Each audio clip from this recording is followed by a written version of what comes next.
Mims is a guy that was one of these combine freak shows out of Baylor.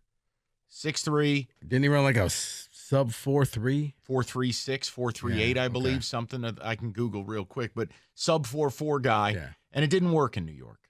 He's requested a trade multiple times. The Jets have had no quarterback play. And look, if you want to say, well, maybe he's a bad kid or something, look, Elijah Moore wanted out.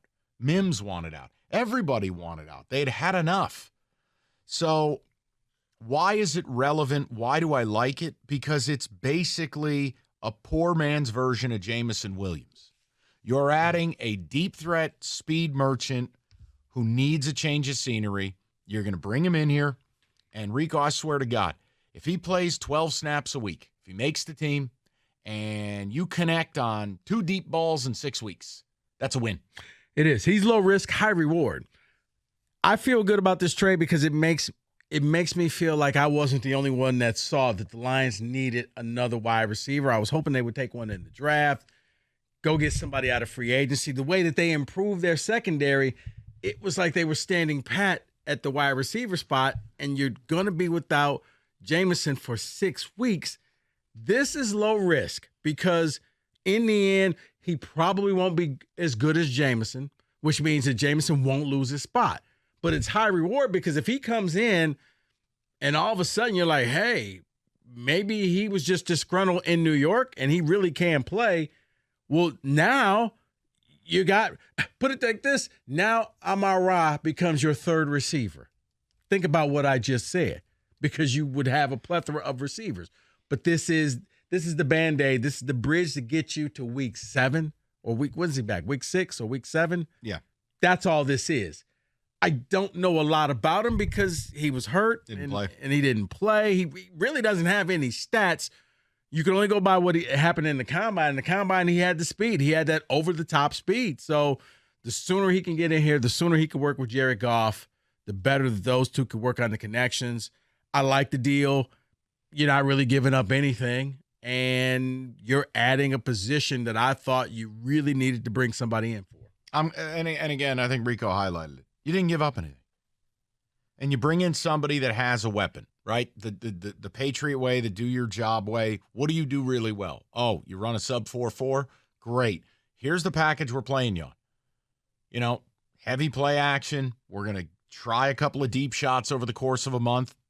I'm good. I mean, of course, you always want a better player, but I never wanted DeAndre Hopkins. I never wanted one of these high-ego, high-usage, high-target rate guys.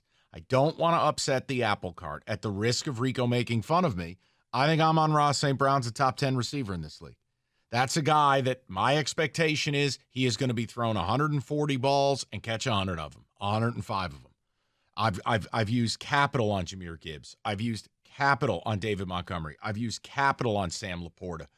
The rest of the guys that are here need to just fall in line, and that's what you did here. Yeah, I'm not going to make fun of you about St. Brown. I mean, it's almost that Cooper Kupp type of feel where, you know, he's not the flashy receiver, but Kupp just kept getting the job done. He would score touchdowns. He would make catches, and we would always joke, like, how is this guy open? Always. That's St. Brown. He just always seems to be open. So he's never going to be that flashy guy that you're like, yeah, if you were on the playground, you're not picking him first.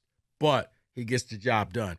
But by adding this guy, yeah, because DeAndre Hopkins, I think, would have tore the locker room apart. If Mims doesn't get the ball thrown to him, he's not going to pout. He's not going to throw a fit. Because I think even he's looking for a second chance. He's looking just to get out of New York and to prove what I can do with a clean slate. But he also knows he's not stupid. Yeah, Jamison is sitting out there suspended. When he comes back, I'm going to have to move over, and I'm going to have to let him take this spot. Well, and again, you know, whose job is he taking? Is there anything, you know, in this where you're like, oh, I don't love that? No, not really. I mean, again. Well, I look at the speed, and that's why I just kind of assume that he's going to be Jamison light. I think it's him versus Antoine Green from North Carolina, the 7th-round pick. Yeah. Right? One of them makes the team. One of them doesn't. And if Mims makes it, you can practice squad Antoine Green and call it a day. The point is they needed some depth. They needed a body. Guys that run sub 4.4 don't fall off trees. And you see, Now again, if you want to be negative about it and say, well, look, he couldn't make any headway with the Jets. Why would I think he's any good here? Fair. But what do we see in the NFL all the time? Where the F did that guy come from? And it'll be a running back who's been on 6 practice squads, and he finds a home, and you're like, wait, he's good. You just let it roll. I like that the Lions continue to just add talent, and they add players that have an ability, a skill. I know what this is. This is not going to be a high rep count guy. This is just a guy that if he gets it, if it clicks, if Goff likes him. Well, this was a need, and this was speed that you have to go, that deep threat that every Lion fan wants to see. And that in the J-Mo touchdown catch, when you saw him just running past everybody, Lions fans can say all they want about, the grit and all. Man, they want some sizzle. And this guy has the potential to bring some sizzle to this lineup. Hey, look, if he helps you win one game, it's a good move. He did his job. It's a good move. Considering a lot of 6th and 7th round picks don't even make rosters, if you used one to help you win one game in a year that you're favored to win this division, I'm all aboard. So I'm not trying to oversell it, but I dig it. And you know what else? Selfishly, it's another storyline for training camp. It's a guy, is he going to make this team? What does he look like? How does he perform? What's coming out of camp about him? And look, if he gets beat out by a 7th round pick, well, both of these things could be true. I mean, he might be ass and Green might be good. Maybe it's both. But that's why the move is good, because it's so low risk. Correct. The conditional pick. And I think Lions fans should always also pay attention to this. I think this trade is a sign that your GM has learned from a previous mistake. Because everyone ripped him for the Trinity Benson trade, where he gave up a 5th round pick and gave up the 7th round pick. And there was no conditions to it.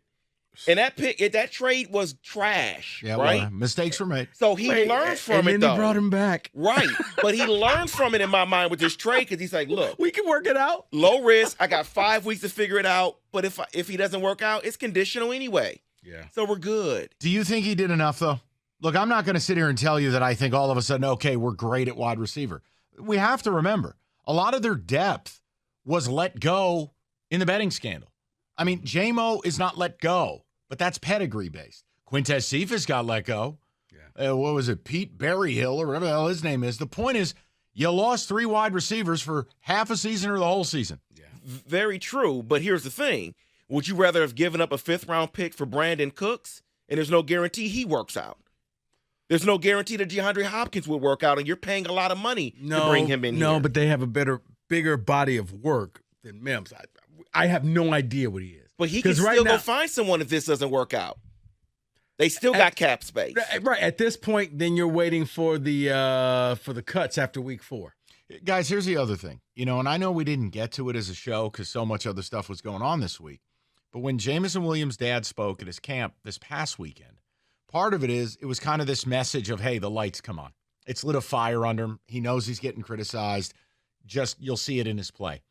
The Lions have to be careful with whoever they bring in, because when J-Mo's back, if he's doing the right things, practicing well, playing well, etc., guys, he is going to be a big part of this offense.